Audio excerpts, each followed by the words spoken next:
There is a pattern buried inside 500 years of history, a pattern that has already destroyed three of the most powerful empires this world has ever produced.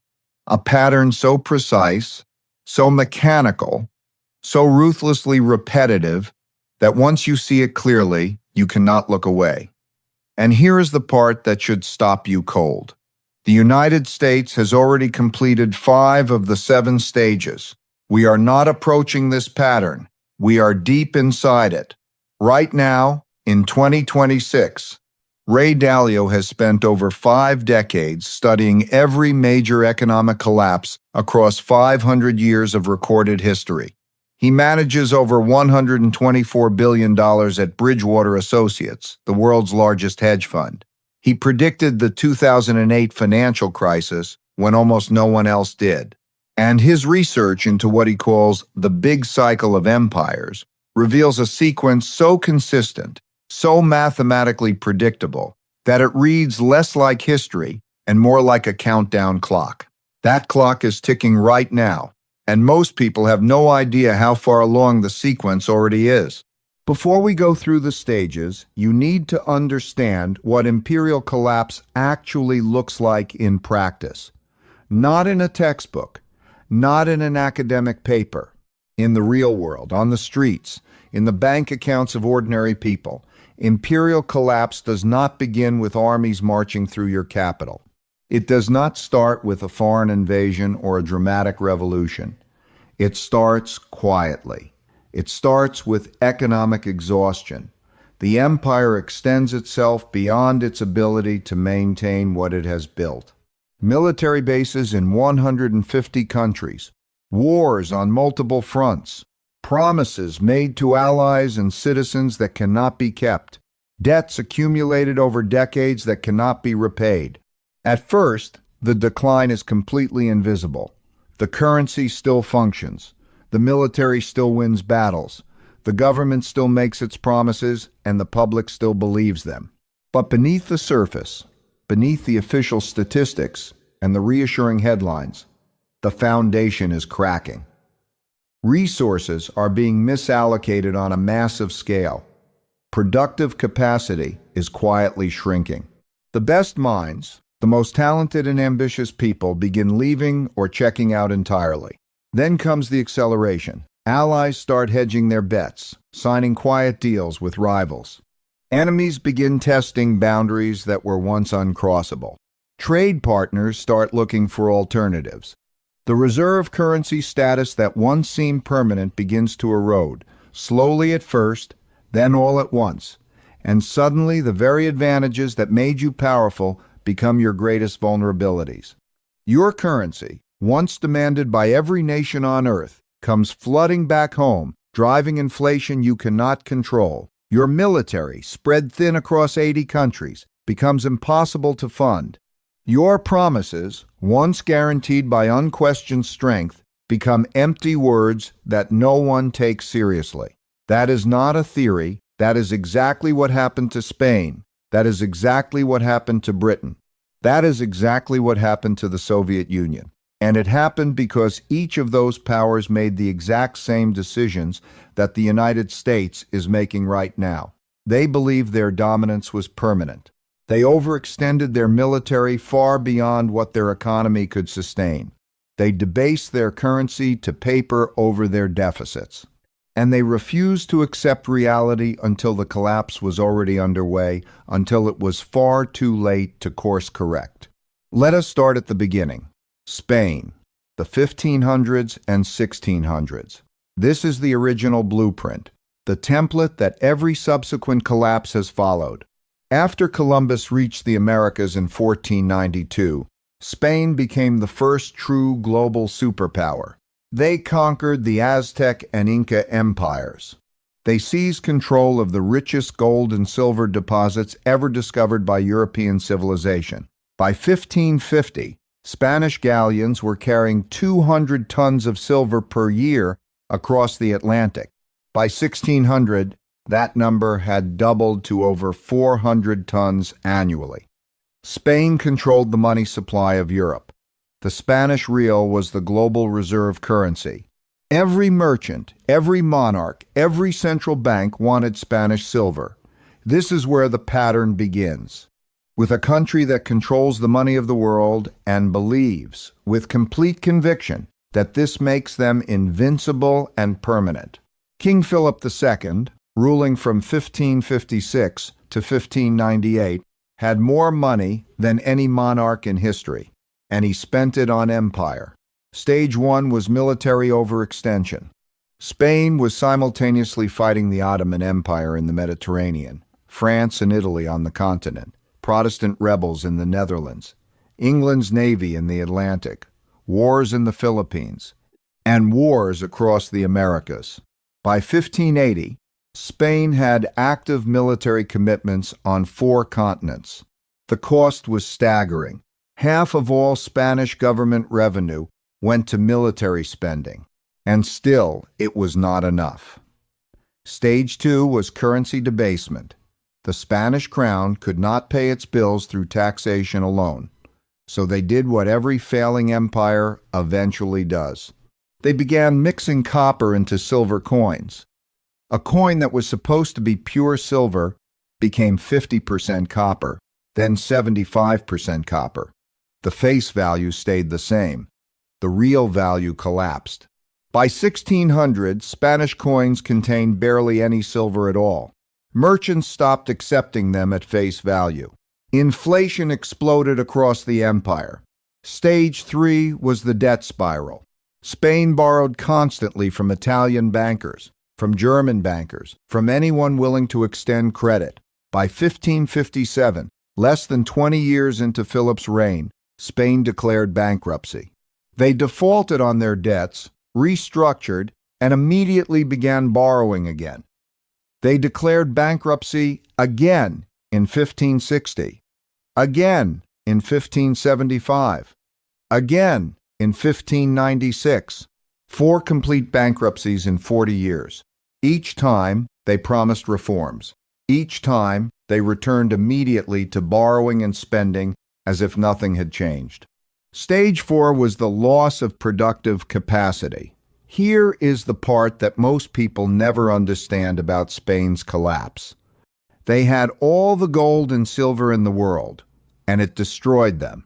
Because when you have unlimited money flowing in, you stop producing. Why grow your own food when you can simply import it? Why build your own ships when you can buy them? Why innovate when you can just spend? Spanish nobility considered manual labor and manufacturing beneath their dignity. Agricultural production stagnated. Manufacturing declined. All the enormous wealth flowing from the Americas went straight back out to pay for French wine, Italian silk, Dutch manufactured goods. Spain became a conduit. Wealth flowed through them, but none of it stayed. By 1600, Spain was producing almost nothing domestically. They were entirely dependent on imports, entirely dependent on silver to pay for everything. And when the silver mines began to deplete, when production finally dropped, the entire system collapsed, with nothing to fall back on. Stage 5 was social decay. With the economy failing, crime exploded across Spanish cities. Beggars filled the streets of Madrid. Productive citizens emigrated to France, to England, to the Netherlands. Countries that were building, creating, and growing. Spain was left with bureaucrats, soldiers, and priests. Nobody creating new wealth. Everyone consuming what remained. By 1640, Spain had lost Portugal. By 1650, they had lost the Netherlands, their single most productive and profitable territory. By 1700, the Spanish Empire was a hollow shell, large on paper, but economically dead. Within less than a century, the first global superpower had become a secondary regional power, and it never recovered. Spain today is a pleasant European country, a tourist destination. The descendants of the conquistadors are a museum exhibit. That is what imperial collapse actually looks like. Now jump forward 3 centuries. Britain in the early 1900s. The empire where the sun never set. At its absolute peak, Britain controlled 25% of all the land on Earth, 400 million subjects across 6 continents. The British pound sterling was the global reserve currency. Every major trade contract was denominated in pounds. Every central bank held British bonds.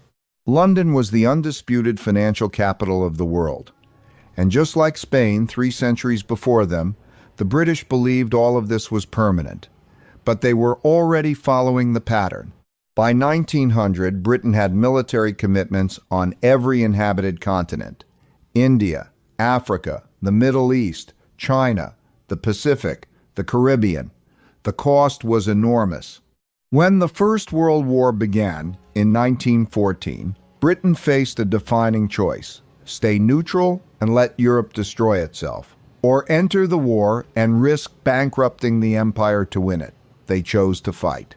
The First World War cost Britain over $40 billion, more than $1 trillion in today's purchasing power. They borrowed from everyone, mostly from the United States. By 1918, the world's greatest creditor nation had become one of the world's largest debtor nations. But they had won the war. The empire still existed. They told themselves they could rebuild. They were completely wrong. The British pound was supposed to be backed by gold, but the war had drained Britain's gold reserves entirely. They had shipped gold to America to pay for weapons, food, and supplies throughout 4 years of total war. By 1920, Britain's gold reserves were half of what they had been in 1914. But rather than accept this new reality, they attempted to maintain the pound's pre-war value. In 1925, they returned to the gold standard at the pre-war exchange rate. It was a decision driven entirely by ego and denial. The pound was now massively overvalued relative to Britain's actual economic position. British exports became too expensive for foreign buyers to purchase. Manufacturing declined sharply. Unemployment soared, and the government had to keep interest rates painfully high simply to defend the currency. This strangled the domestic economy for years. By 1931, the pretense became impossible to maintain. Britain was forced off the gold standard entirely. The pound lost nearly 30% of its value almost overnight. The global reserve currency had just publicly admitted it could not keep its promises. The debt spiral that followed from 2 world wars was catastrophic. By 1945, Britain owed the United States and Canada more than Britain's entire annual economic output. The war was won, but the empire was finished. They could no longer afford to defend it, could not maintain it, could not fund it. In 1947, Britain surrendered India, the crown jewel of the empire and the primary source of its wealth for 2 centuries. Over the following 2 decades, they lost everything else: Africa, the Middle East, Southeast Asia, the Caribbean. By 1970, the British Empire existed only in history books, and the pound kept falling. In 1940, £1 purchased $4.03. By 1980, a pound bought barely $2.30. Today, it hovers around $1.27. The global reserve currency had become a regional currency. Britain tried to maintain the illusion of power, a permanent seat on the United Nations Security Council, nuclear weapons, the so-called special relationship with America. But everyone understood the truth. They were a former power, a museum of what used to matter. The empire was gone, and it never came back. Now the most recent example, the Soviet Union, from 1945 to 1991. After the Second World War, the Union of Soviet Socialist Republics emerged as a full superpower. Nuclear weapons, a massive military, control over all of Eastern Europe, satellites in space, and they believed completely that they were the future, that communism would bury capitalism, that the Soviet model would dominate the entire world. For 45 years, they competed with America across every domain: They matched American military spending, built more tanks, more missiles, more troops. But beneath the surface, the economy was dying. The Soviet Union spent between 15 and 20% of its gross domestic product on its military, triple what America spent proportionally. They had to match American technology and reach across every region of the globe, but their economy was a fraction of the size. They were simultaneously deployed in Afghanistan, propping up Cuba, supporting Syria, Vietnam, North Korea, Angola, and Ethiopia. Everywhere America had influence, the Soviet Union felt compelled to counter. The cost was completely unsustainable. The Soviet economy stopped growing in the 1970s. Oil revenue kept the system afloat, but nothing else functioned. Factories produced low-quality goods nobody wanted. Farms repeatedly failed. Technology fell decades behind the West. By the 1980s, the Soviet Union was importing grain. A country possessing some of the most fertile farmland on Earth could not feed its own people because central planning kills innovation. Because no one produces when there is no incentive to do so. The ruble was never a credible international currency. Even Soviet citizens did not trust it when they could avoid it. They used American dollars whenever possible.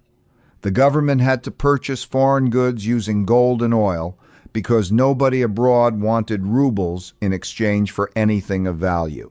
By 1985, oil prices collapsed. Soviet gold reserves were depleting rapidly. They were running out of real money, in a very literal sense. In 1989, the Berlin Wall fell. Eastern Europe broke free. Poland, Hungary, Czechoslovakia, Romania, East Germany, all gone within a single year. The satellite states that gave the Soviet Union its strategic depth simply vanished. The Soviet government could not stop it. They were broke. On December the 26th, 1991, the Soviet Union ceased to exist. 900 days from the fall of the Berlin Wall to complete dissolution. No war, no foreign invasion, just internal economic implosion. The military could not be paid, the government could not function. The ruble became worthless paper. A superpower with 30,000 nuclear weapons collapsed entirely from internal economic failure. The pattern had played out again, identical to every time before. Overextension, currency failure, debt, loss of empire, collapse. And here is what should keep you awake tonight. The United States is following the exact same pattern, stage by stage, decision by decision. Stage 1, military overextension.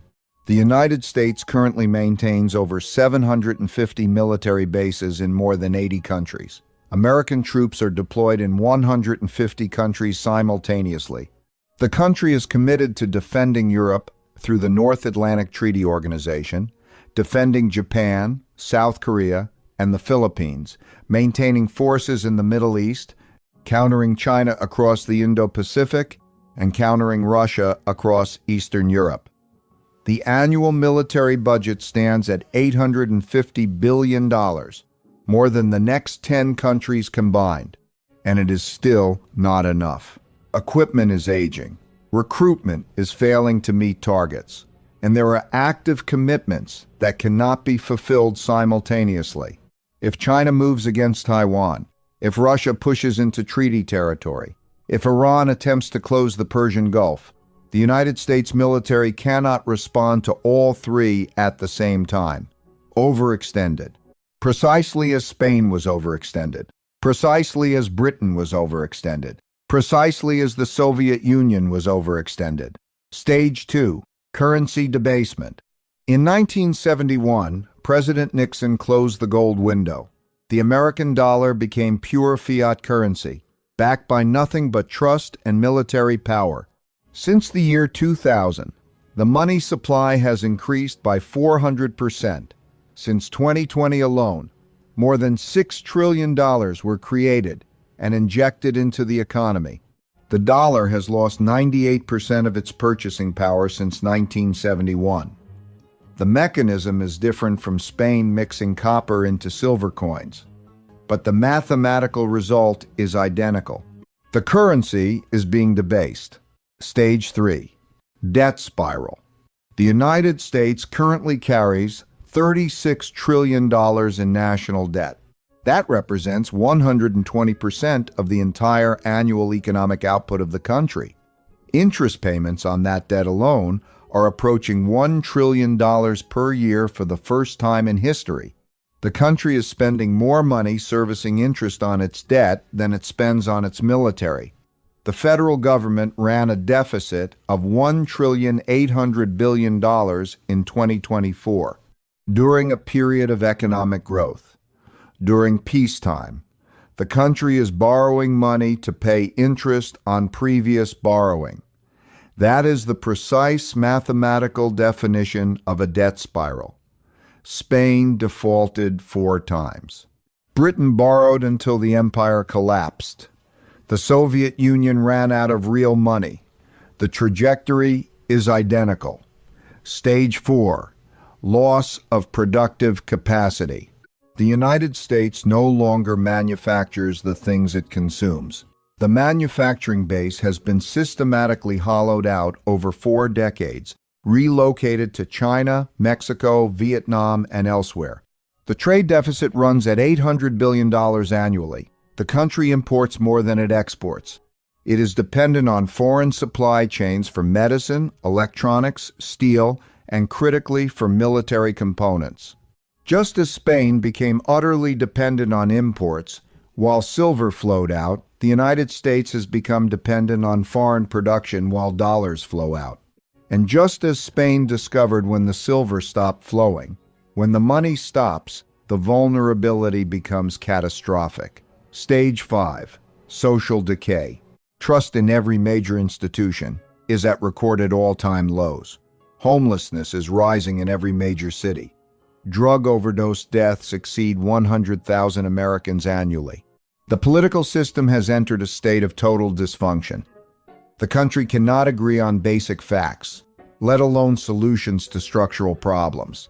The warning signs of civilizational decay are visible to anyone willing to look.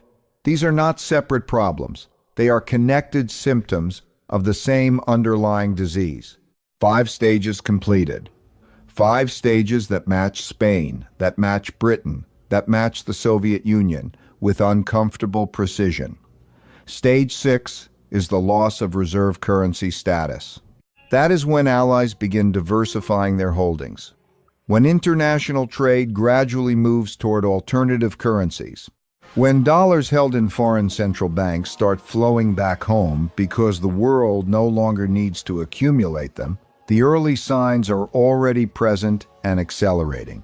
The BRICS nations, Brazil, Russia, India, China, and South Africa, now expanded to include several additional countries, are actively developing alternative payment systems, specifically designed to bypass American financial infrastructure. Central banks worldwide are buying gold at double the historical average rate, a direct signal of declining confidence in dollar-denominated reserves. China and Russia are conducting an increasing share of their bilateral trade in their own currencies.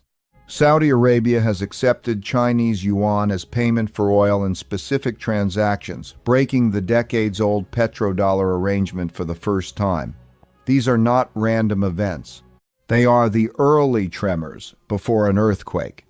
Stage 7 is collapse, not a gradual, manageable decline, a sudden implosion. The Soviet Union went from superpower to non-existent in 900 days. Britain lost its entire empire in 20 years after the Suez Crisis. Spain took somewhat longer, but the outcome was identical. When the reserve currency fails, when the debt becomes mathematically impossible to service, when the military can no longer be funded at the scale required, empires do not decline gracefully over generations. They collapse suddenly, brutally, and in a way that shocks everyone who had convinced themselves it could not happen. Three empires followed this sequence before us: Spain, Britain, the Soviet Union. Each believed with absolute conviction that they were exceptional. Each believed the rules that had ended every previous empire simply did not apply to them. Each was wrong. And we are telling ourselves identical stories right now. We are America. We have the most powerful military in history. We have the world's reserve currency. We have the most innovative economy ever built. We are different. But the pattern does not recognize exceptionalism. The pattern is not ideological. It is mathematical. You cannot spend beyond your means indefinitely. You cannot maintain a global empire without the productive capacity to fund it. You cannot debase your currency for decades without catastrophic consequences. You cannot complete stages 1 through 5 and then somehow avoid 6 and 7. The sequence is locked. The only question that remains is timing. Perhaps 10 years, perhaps 5, perhaps less. But the pattern, which has never once failed across 5 centuries and 3 previous superpowers, says that stages 6 and 7 are coming. And when they come, they will not announce themselves with sufficient warning for comfortable adjustment. There will be a moment, a crisis, perhaps a single phone call or a single financial decision by a foreign government that reveals what has been true for years, that the emperor has no clothes, that the superpower has been running on borrowed time and borrowed money. And in the days and weeks that follow that moment, the accumulated weight of decades of denial will arrive all at once. The answers are not hidden in the future, they are written in the past. 3 times before, the same sequence played out. 3 times people living inside the empire could not see it while it was happening. The Spanish court in 1590 could not imagine a world where Spain was not the center. The British cabinet in 1950 could not fully accept that the empire was finished. The Soviet Politburo in 1990 could not process the reality of what was occurring. History does not repeat exactly, but it rhymes with a precision that should be deeply uncomfortable to anyone paying honest attention. We are somewhere inside the rhyme right now, and the pattern says we have completed 5 of the 7 stages. The next 2 are not a possibility. Based on 5 centuries of evidence, they are a mathematical certainty. The only variable is whether you see it coming before most people do. Because in every previous collapse, the people who understood the pattern in advance, the ones who protected themselves, diversified their assets, reduced their exposure to the failing system, and positioned themselves for what always comes after, those people did not just survive the transition, they emerged from it in a fundamentally stronger position than when it began. Knowledge of the pattern is not cause for despair. It is the single most powerful advantage you can have in what is coming. Subscribe to this channel, because when we enter stage 6 and stage 7, you will want to have already understood the mechanism. The history is the roadmap, and I will show you exactly where it leads.